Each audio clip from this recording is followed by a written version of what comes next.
today I got current affair topic for you. This is first Sherpa meeting of G20 in Udaipur. Udaipur में पहली Sherpa meeting G20 की हुई जो कि राजस्थान में है. ये 4 दिसंबर की न्यूज है क्योंकि ये करंट अफेयर्स में न्यूज़पेपर में हेडलाइन में रहा है, इसीलिए मैं आपको ये बता रही हूँ.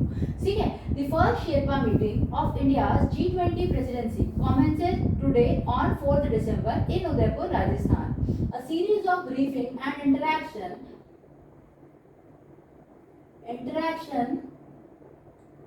with the media and a side event on transforming life at the midpoint of the 2030. 2030 का एजेंडा रखा गया है कि सस्टेनेबल डेवलपमेंट जो गोल्स हैं उनको ध्यान में रखते हुए लाइफ को ट्रांसफॉर्म करना है, एक्सेलरेट करना है. Era of cascading and multiple crisis were organise कि बहुत सारे एरियाज में जो क्राइसिस आते हैं उनको कैसे मैनेज करना है, were organise. The day also witness this arrival of Sherpas and delegating of the various G20 nations and head of invited international organization at Udaipur. So यहाँ पर arrival of Sherpas and delegation of G20 nations at head of invited international organizations at Udaipur. India key priorities for the upcoming year spanning across resilient economic growth. So basically ये ध्यान रखना है कि economic growth कैसे होगी, climate action कैसे होगा, women led development and more were discussed. ये डिस्कशन हुई. द 4-day गैदरिंग 4 to 7 दिसंबर की अगर हम बात करें of the sherpa of G20 members, invited countries and international organisation. इन्होंने इंटरनेशनल ऑर्गेनाइजेशंस को इनवाइट किया. Sherpas of G20 members, invited countries भी आए उसमें, और international organisation will set the stage for the important conversation. तो इंटरनेशनल स्टेट ऑर्गेनाइजेशन जो है वो डिफाइन करेगा किस तरीके से इसको डिस्कशन में लाया गया. On some of the most pressing issues of our time, जो उस वक्त की इम्पोर्टेंट डिस्कशंस हैं उनको ध्यान में रखते हुए बात आगे बढ़ाई गई है. Most pressing issues of our time including technological transformation, green development and life. Green development होना चाहिए, किस तरीके से क्लाइमेट को ग्रीन बनाया जा सकता है, लाइफ को किस तरीके से अच्छा बनाया जा सकता है, ये सारी चीज़ों को इसमें डिस्कस किया गया. स्पॉटलाइटिंग वुमेन लेड डेवलपमेंट, इसमें स्पॉटलाइट रखा गया कि वुमेन का डेवलपमेंट हो. Accelerating implementation of the SDG, sustainable development goal का ये पार्ट है कि वुमेन्स की प्रोग्रेस बहुत इंपॉर्टेंट है हमारे देश की प्रगति के लिए. So accelerating the implementation of SDGs and facilitating inclusive and resilient growth, कि ग्रोथ अच्छी हो उसके लिए डिस्कशन हुआ. अब की पॉइंट्स ये हैं. The first side event was a panel discussion on accelerating implementation of SDG.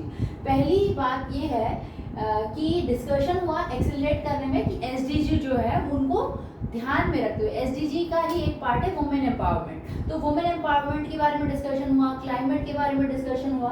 For the past 7 years, last 7 years से ये डिस्कशन की बात चल रही है. India has been at the forefront of adopting, implementing and monitoring the SDG. तो India जो है वो SDG सस्टेनेबल डेवलपमेंट गोल को ध्यान में रखते हुए ये डिस्कशन कर रहा है. And localising it to suit the sub national and local realities. तो लोकल रियलिटीज को sub national local realities, while there is a long way to go, कि हमें इस देश को आगे कैसे बढ़ाना है. Many of India's programmatic interventions have been successful in creating impact on at scale. So एक लेवल तक स्केल पर काफ़ी काम हुआ भी है और काफ़ी काम होना भी है. So इस बारे में डिस्कशन हुआ. India innovative approaches, tools and experience in areas such as digital transformation, कि digital transformation कितने अच्छे से implement किया जा सके.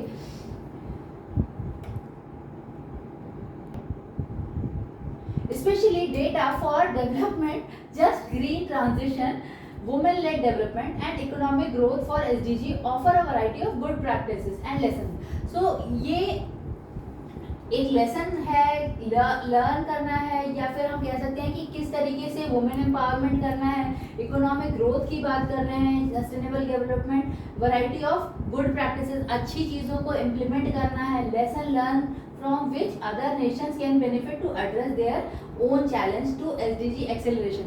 अगर हम बात करें दूसरे देशों की तो वो भी एसडीजी को कैसे लाइक हम यहाँ पर लिखा है कि variety of good practices and lesson learned from which other nations can benefit to address their own challenges to SDG acceleration। SDG को accelerate करने के लिए दूसरे nations भी किस तरीके से lesson सीख सकते हैं या सीख रहे हैं, और सभी basically acceleration करना ही है, sustainable development goal को हमें आगे बढ़ाना है।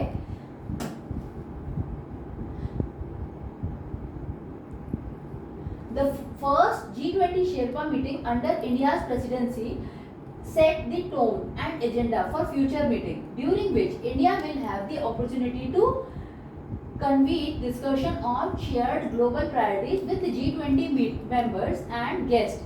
So India जो है उसको एक opportunity थी to convene discussion of shared global priorities। global priorities को discuss करने के लिए ये opportunity रही, जहाँ पर G20 के members रहे और guest भी रहे।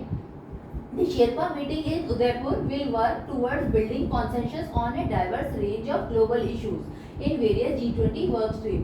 अगर हम बात करें कि शेरपा मीटिंग जो उदयपुर में हुई, वर्क टूवर्ड्स उसने काम किया building consciousness on diverse range of global issues. Global पूरे ग्लोबली क्या इश्यूज चल रहे हैं उनको डिस्कस किया work stream and bring the focus to key global priorities, कि किस चीज को ग्लोबली प्रायोरिटाइज किया जाए। The member will kick start on 4th December 2022 with a panel discussion on accelerating implementation of the SDGs। Formal Sherpa discussion will be spread over 5 sessions and will be held on 5th 6th December। So ये कह रहा है meeting kick start हुई थी 4th December को with a panel discussion on accelerating SDG। SDG को implement करने के लिए formal Sherpa discussion will be spread। Formal sherpa discussion हुआ over 5 sessions and will be held in 5 to 6 December. Formal discussion था, 5 से 6 sessions हुए। During these sessions India will introduce the broad priorities of all the working groups and also hear the views of the G20 countries. G20 countries के बारे में discussion हुआ, guest app international organisations इसमें शामिल हुए। An informal session for free-flowing discussion among G20 Sherpa without any set agenda is also being planned। एक informal discussion भी रहा इसके बीच में। The first Sherpa meeting will also offer the delegates a unique Indian experience through cultural performance। First पहली Sherpa meeting जो थी वो क्या कर रही थी, delegate किया unique Indian experience through cultural performance, art, exhibition and excursion to various destinations, including locations such as Kumbh Algarh for a UNESCO World Heritage Site and Ranakpur Temple Complex। The first Sherpa meeting जो थी offer किया उसने delegate a unique Indian experience through cultural performance। अब Indian cultural performance जो है उसको हम आगे बढ़ाते ही हैं। जब एग्जीबिशन हुआ, excursion to various destination including location such as Kumbhalgarh for UNESCO की अगर हम बात करें तो वर्ल्ड हेरिटेज साइट और रनकपुर टेम्पल की complex. In keeping with our G20 presidency motto Vasudhaiva Kutumbakam. अगर हम बात करें G20 प्रेसिडेंसी की तो वासुदेव कुटुंबकम और theme one earth one family, ये हमारे एक स्लोगन की तरह यूज कर रहे हैं। One earth one family one future. The discussion will focus on finding holistic harmonious solution to prevailing challenges. जो अभी चैलेंजेस चल रहे हैं उनको कैसे हटाया जाए और one earth one family one future को ध्यान में रखा जाए कि होलिस्टिक मतलब ओवरऑल डेवलपमेंट हो और हार्मोनियस हो, मतलब शांति प्रिय हार्मोनियस डेवलपमेंट हो एट प्रिवेलिंग चैलेंजेस। जो चैलेंजेस हैं उन चैलेंजेस को ओवरकम करते हुए बिना बिना लड़ाई झगड़े के या फिर शांति प्रिय तरीके से कैसे चैलेंजेस को एक्सेप्ट किया जाए।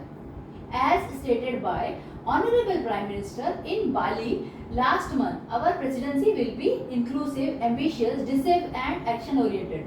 Honorable Prime Minister in Bali last month Bali में last month presidency will be inclusive, ambitious, decisive and action oriented and with the focus on collective action, कि कलेक्टिव एक्शन लिए जाएं, एम्बिशंस को, actions को, action oriented होना चाहिए। See efforts are never rewarded and results are rewarded. So यही बात कही गई है कि एक्शन ओरिएंटेड होना चाहिए रादर की जस्ट स्पीकिंग।